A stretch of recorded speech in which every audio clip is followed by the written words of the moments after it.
Most people don't leave a note-taking app because of one big feature. They leave because the old app quietly stopped keeping up with how they actually think. And that's what's been happening with Obsidian users lately. Obsidian is powerful, but it's also flat. It treats the notes as plain text files linked together. But Anytype, it treats every single thing you create as an object, with its own properties and its own relationships to everything else in your space. Like a book isn't just a note about a book. It's an object with an author, a genre, a status, all connected to other objects around it. And once your notes start behaving like structured data instead of loose pages, you stop losing information in the cracks. Let's walk through how this actually works, because the structure only makes sense once you see it built.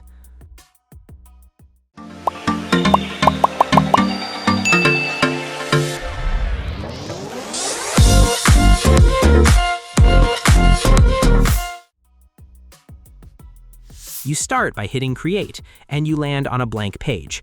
Add a title, drop in an emoji if you want one, then start writing. From there, you can add headings, bullet points, checkboxes, columns, whatever the content calls for.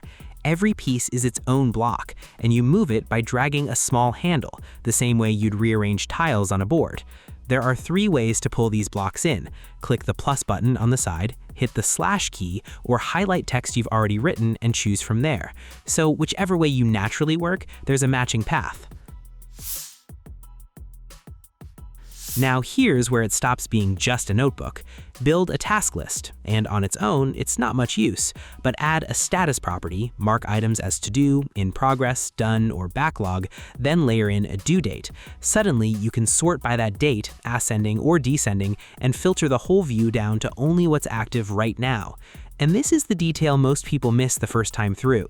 Every item in that list is also a full page underneath.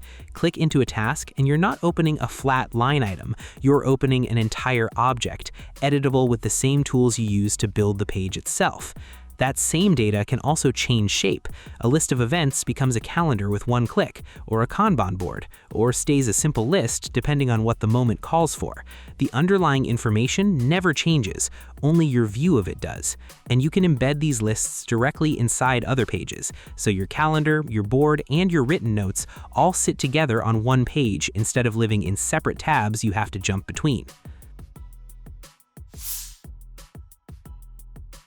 Navigation runs through a sidebar that holds recently edited items, search, and folders for your different object types. There's also a pinned section for anything you want permanently within reach. And once you've pinned your key pages, the workspace stops feeling like something you're constantly searching through. Collaboration lives in that same sidebar too. Invite someone in, set their access, share the link, and everything syncs in real time across devices.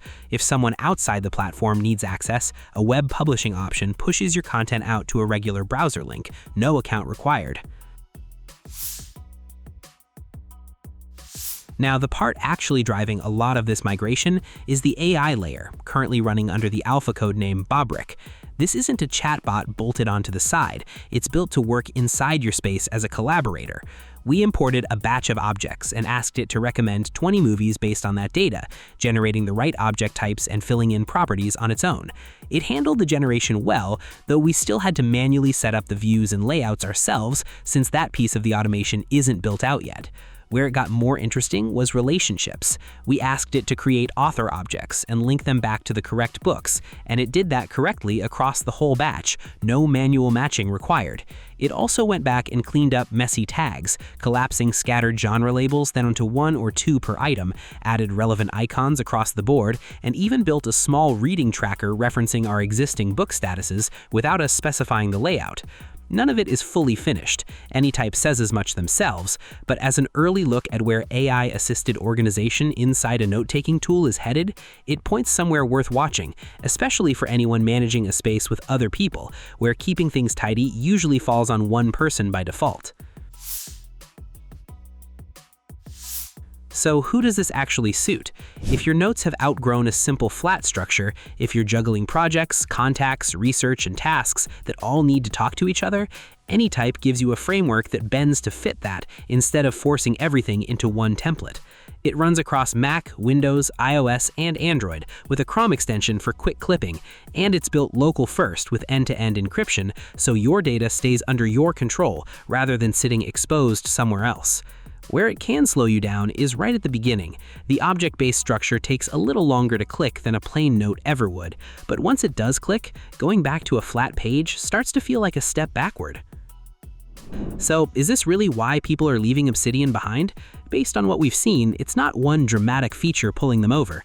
It's the combination: flexible objects, views that adapt to the moment, collaboration that actually works in real time, and now an AI layer starting to take on the busy work nobody wants to do by hand. Put those together, and it's easy to see why the migration keeps picking up speed. Try it out and share your experience in the comments below.